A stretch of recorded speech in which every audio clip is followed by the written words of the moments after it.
Game on.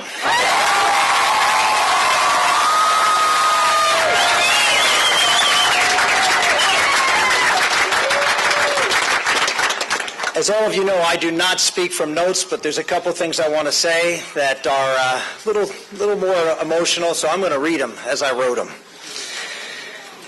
C.S. Lewis said, "A friend is someone who knows the song in your heart and can sing it back to you when you've forgotten the words." My best friend, my life mate, who sings that song when I forget the words, is my wife, Karen.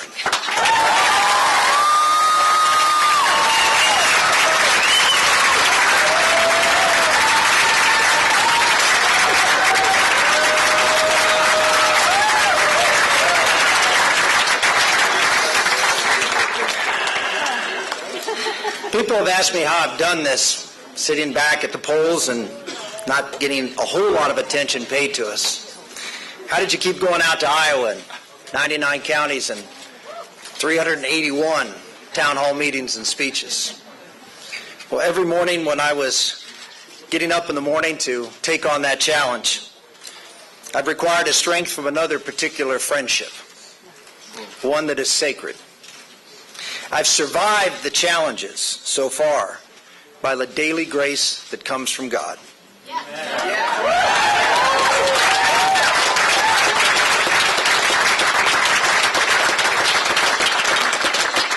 For giving me His grace every day, for loving me, warts and all, I offer a public thanks to God.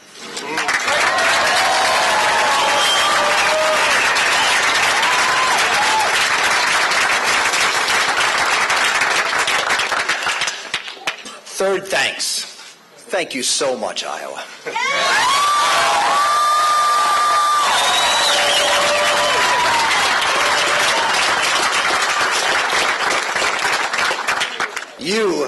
You, by standing up and not compromising, by standing up and being bold and leading with that burden and responsibility you have to be first.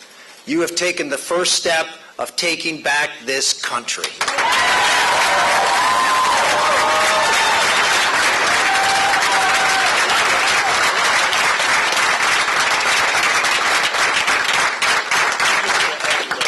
This journey started officially just a few months ago in June, when I stood on the steps of the county courthouse in Somerset County, Pennsylvania. I decided to go there.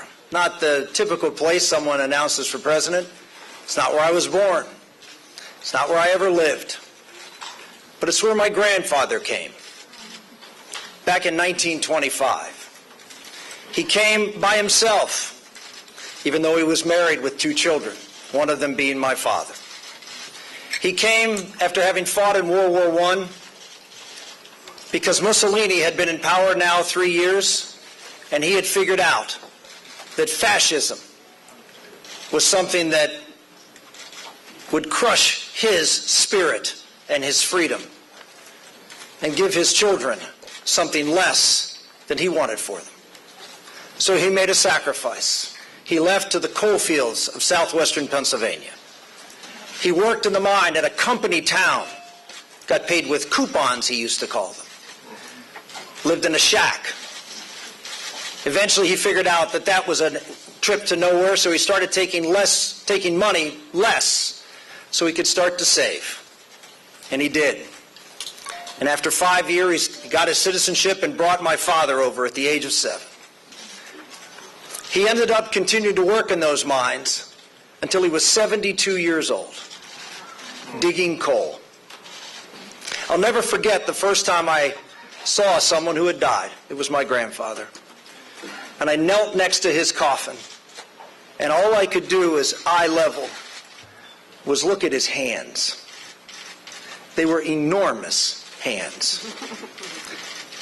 And all I could think was, those hands dug freedom for me. And so to honor him, I went to Somerset County, because I believe foundationally while the economy is in horrible condition, why our country is not as safe as it was, and while threats are rising around the world, while the state of our culture under this administration continues to decline with the values that are unlike the values that built this country, that the essential issue in this race is freedom.